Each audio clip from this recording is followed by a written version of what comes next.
Welcome to Week 7 of Friday Night Football. 19 games tonight, the most we've had all season. Our game of the week was a big one. Two teams with their eyes on a state championship, Pelham and Trinity.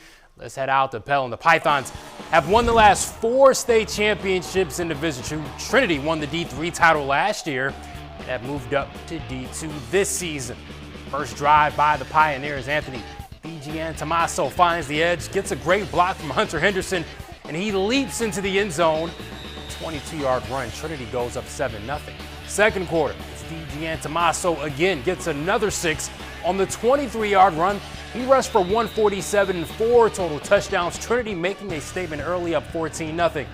Pelham has been one of the top teams in the country for a reason. They respond quickly. Quarterback Kevin Hardy completes to a wide-open Justin Bolin. He goes 54 yards down to the 1-yard line. That set up a Billy Nichols punch-in for the score, 14-6. Pelham ties the game on a rush by Junior Mackinnon. This was a wild second half with Trinity outscoring Pelham 20-7 in the fourth quarter. And one of the most impressive win streaks we've ever seen in New Hampshire is over. Trinity takes down Pelham 41-28. So a close look at Pelham's historic win streak. They won 47 games in a row, capturing 4 straight championships during that span. Their last loss was in 2019, 5 years ago. It was the 4th longest win streak in the country. Next we have Kennett and Hanover. Kennett driving down the field. It ends right here with a tough run from Benjamin Chick. Now to Hanover. John Taylor gets a tough touchdown run of his own. Hanover takes it 24-13. Another heavyweight matchup in D2 here. Plymouth beating Souhegan in overtime 28-21. Both were undefeated before the game, so the Bobcats are now 7-0. More from the scoreboard. Merrimack Valley improved to 3-4. The Pride beating Conval 17-12. How about the Manchester West Knights, now 5-2 after a 21-13 victory over Kingswood. St. Thomas won a big over Milford 42-6. The Saints are 3-4 after that W.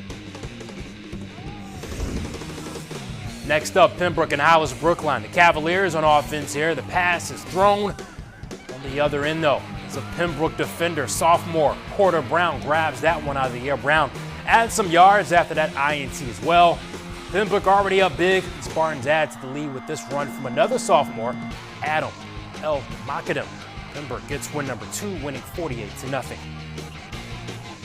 We move to D1 next. One of the biggest turnaround stories this year has been Manchester Memorial. The Crusaders looking to make the playoffs for the first time since 2003. They visited Exeter. That's where we head. Now Exeter entered this one at a perfect 6-0. The Bluehawks led 13-0 at halftime. Check out this huge hit from Exeter's Daniel Batstone. The Crusaders have been showing great fight all season. They did just that. Here's Colin Bolio to Joel Gomez for the touchdown. This was a really close game, but the Bluehawks come out on top, 13-6. Back to the scoreboard. Alvern gets win number 5. The Broncos took down Concord, 30-14. The Londonderry Lancers cruise to a 61-12 W over Nashua North. Lancers pushing their record to 5-1. Nashua South continuing to roll. They win 35-0, improving to 6-0 with their win over Merrimack. After back-to-back losses, Pinkerton bouncing back with a 41-6 win over Manchester Central. Winnicott lost to Bangor out of Maine 28-27. Timberlane earned their first win of the season, beating Spalding 27-18. Quarterback Jeremy Belausik had 2 rushing TDs. All right, Division III under the lights. Campbell at Lebanon. Pick it up in the second half with Campbell up big. Lebanon gets on the scoreboard here. Jordan Finley dives for the end zone and scores a 25-yard touchdown. The Raiders score again. Mason Jordan with a rushing TD, but Campbell did all their damage in the first half. The Cougars rolled to a 43-15 victory. Campbell is 7-0. Guilford got an impressive shutout win over Summersworth, beating the Toppers 20-0. Stevens with a big win over Laconia, 30-18. They're now 4-2. And Adnot continues their impressive season. They remain undefeated, 58-6 over Fall Mountain. And our final highlight of the night, Winnisquam and Bishop Brady. Winnisquam's Carter Lloyd connecting with Ethan Poole for a TD. Brady answers back here on the QB sneak from Joey Richardson. The Giants led 10-7 at the half, and Brady goes on to hold on for the 22-21 W. Reminder, you can watch all of our Friday night football shows on our website, WMUR.com, and you click on sports or watch on our mobile app. Our sports director, Mike Cronin, joins me as usual. Mike, it's over.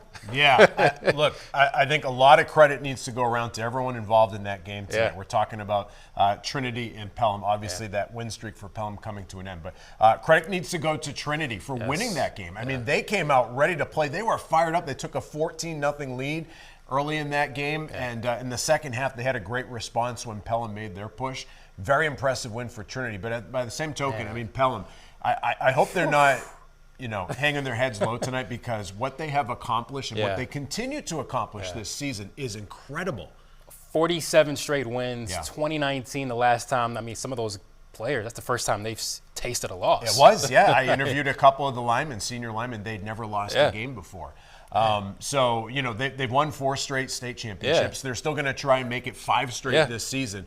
I mean, D2 is shaping up to be a really fascinating playoff picture. I mean, what a great game tonight. Plymouth and Souhegan. Plymouth beating Souhegan 28-21 in overtime. I mean, already Trinity, Pelham would love to see Trinity again. I'm sure Souhegan would love to see Plymouth again. It's just some great matchups brewing here in D2. And for Trinity, coming from D3 to moving up to D2, beating one of the powerhouses, exciting time for that program. Absolutely. 19 games. That was all of them, I think, right? I think we got it covered. I think so.